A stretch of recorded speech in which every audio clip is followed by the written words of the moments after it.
In 2026, if you ask most financial institutions how they think about their risk function, they'll usually say the same thing. They'll say that risk should operate as a partner to the business, and not just a partner in the abstract, but a partner in helping the business grow.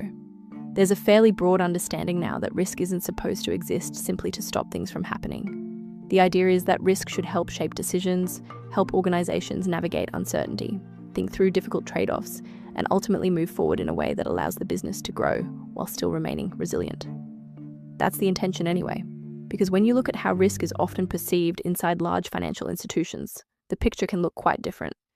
The risk function still tends to carry a reputation for being the point in the process where momentum slows down a little, where conversations that started out focused on opportunity suddenly become more cautious, and where a discussion that began with energy gradually turns into something more procedural. And the interesting thing is that this perception usually doesn't reflect the intent of the people involved. Risk professionals are generally very experienced, very thoughtful, and deeply committed to protecting the stability of the organization. At the same time, business leaders are operating under constant pressure to move quickly, respond to markets, and execute on opportunities before they disappear. So the tension tends to appear somewhere in between. It shows up in those moments when uncertainty enters the conversation and the dynamic between the business and risk starts to shift.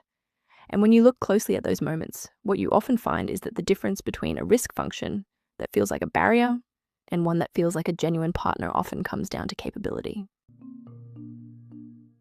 One pattern you see quite often inside financial institutions is that when something complex comes up, the conversation tends to move very quickly toward escalation. A proposal raises a few questions, uncertainty appears, and almost instinctively the response becomes, well, let's bring in another approval. Let's gather more documentation. Let's move this into a more formal process. Gradually, the discussion drifts away from the people who originally raised the issue and into a wider governance structure. Now, escalation absolutely has its place. In regulated environments especially, there are decisions that need careful oversight and formal review. But when escalation becomes the default response to complexity, something important gets lost along the way. And that's the ability for risk teams to actually solve problems. Because risk professionals are uniquely positioned to do exactly that. When risk conversations are approached through structured analysis rather than immediate escalation, the discussion often starts in a very different place. Instead of asking whether a proposal fits neatly inside existing policy, the risk team begins by unpacking the problem itself.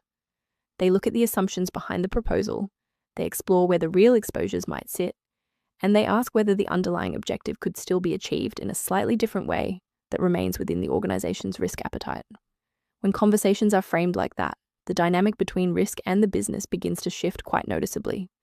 The discussion stops being about whether something needs to be shut down and starts becoming about how it could be structured safely.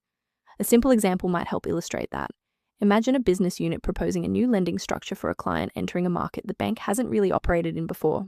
The traditional reaction from risk might be to focus immediately on the uncertainty involved, the limited historical data, and the fact that the proposal doesn't sit neatly inside existing policy. From there, it's not hard to see how the conversation could move fairly quickly toward escalation, or even rejection.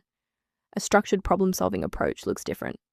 Instead of immediately asking whether the proposal fits existing rules, the risk team starts exploring whether the transaction could be reshaped in a way that manages the exposure more effectively. Maybe the collateral structure changes, maybe the exposure is staged over time, maybe the financing is tied to performance milestones that reduce the bank's downside.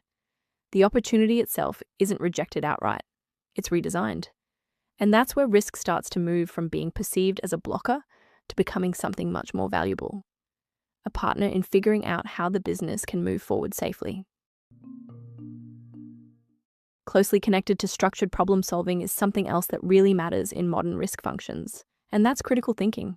Because the reality is that financial institutions almost never face situations where risk can simply be removed from a decision entirely. Most opportunities come with some level of uncertainty attached to them, and the role of the risk function isn't really to eliminate that uncertainty. It's to help the organization understand the trade-offs involved in moving forward. So rather than asking whether a decision is completely safe, the conversation becomes more about understanding the different dimensions of the risk. Critical thinking allows risk professionals to step back and examine the assumptions behind a proposal. They can look at how different scenarios might unfold, how the risk profile might change over time, and what the potential consequences could be if things don't develop exactly as expected. And these situations are rarely simple. Strategic considerations, operational exposure, reputational implications, and even behavioral factors inside the organization can all interact in ways that aren't immediately obvious. When risk professionals bring that kind of analytical perspective into a discussion, their role starts to look very different.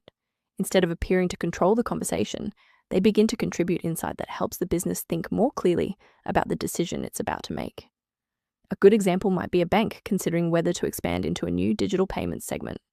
On the surface, the opportunity could look commercially attractive, but at the same time it introduces unfamiliar operational risks, new regulatory scrutiny, and potentially new technology dependencies. A policy-driven response might focus quite narrowly on whether the bank already has procedures in place that fully address those risks. A critical thinking approach would take a broader view. The risk team might look at how other institutions have entered the space, how operational risk evolves as scale increases, and what governance structures would need to be in place before the expansion becomes sustainable. In that scenario, the outcome isn't simply approval or rejection. Instead, the conversation produces a clearer understanding of how the opportunity could be pursued responsibly. And again, that's where the perception of risk starts to shift. Risk stops looking like a barrier and starts looking like a source of perspective that helps the organization make better decisions. Even when the analysis itself is strong, its influence really depends on how well it's communicated. Risk professionals often work with highly technical frameworks and regulatory language, and while that language is essential inside the function, it can sometimes feel quite distant from the way the business thinks about decisions. When risk conversations are framed entirely in terms of policies, controls, or compliance obligations, what the business often hears is constraint. And that's where the dynamic can start to break down, because the ability to communicate risk in business terms changes the entire tone of the discussion. When risk insights are translated into clear explanations about potential exposure, strategic implications, and what options actually exist moving forward, people engage with the conversation very differently. Very often, the difference between a stalled conversation and a productive one isn't the analysis itself, it's how that analysis is framed. A simple example might be a bank considering a partnership with a fintech firm. The risk team might identify that the relationship introduces operational dependencies and reputational exposure through a third-party provider. If the message to the business is simply that the arrangement creates unacceptable third-party risk, the conversation is likely to end quite quickly. But if the same analysis is communicated in more practical terms, the conversation can move in a completely different direction. The risk team might explain where the operational dependencies sit, what failure scenarios could look like, and what controls would need to exist to manage those risks effectively. At that point, the discussion isn't about shutting the partnership down. It becomes a conversation about what needs to be in place for the relationship to succeed. And again, that's where the perception of risk begins to shift. The perception of risk as a growth blocker usually doesn't emerge because risk teams are trying to slow things down. More often, it develops gradually, over time, when conversations about uncertainty drift toward process instead of analysis, and when the interaction between risk and the business starts to feel procedural rather than genuinely collaborative. And changing that perception isn't really about removing governance or relaxing standards. Financial institutions still need strong frameworks and oversight. What actually shifts the dynamic is capability, the ability of risk professionals to engage with complex decisions in a constructive way. When risk teams become stronger at structuring problems, thinking carefully about trade-offs, and communicating their thinking clearly, something interesting starts to happen. Conversations that might previously have ended in escalation begin to move toward resolution. Discussions that once focused almost entirely on limitations start to open up into conversations about what might still be possible. Over time, that shift changes how the risk function is perceived inside the organization. The same team that might once have been seen as slowing the business down gradually becomes one of the groups people turn to when decisions become difficult. And in an environment where uncertainty is unavoidable, that ability to help the organization make better decisions may well be one of the most valuable contributions a risk function can make to long-term growth. In conclusion, many risk functions are being asked to act as partners to the business, but are still equipped primarily to control and escalate. Over time, that gap shows up in slower decisions, increased friction, and risk teams that are seen as blockers rather than enablers. At Intuition, we've been working with risk teams to develop problem-solving and critical thinking capability in practice.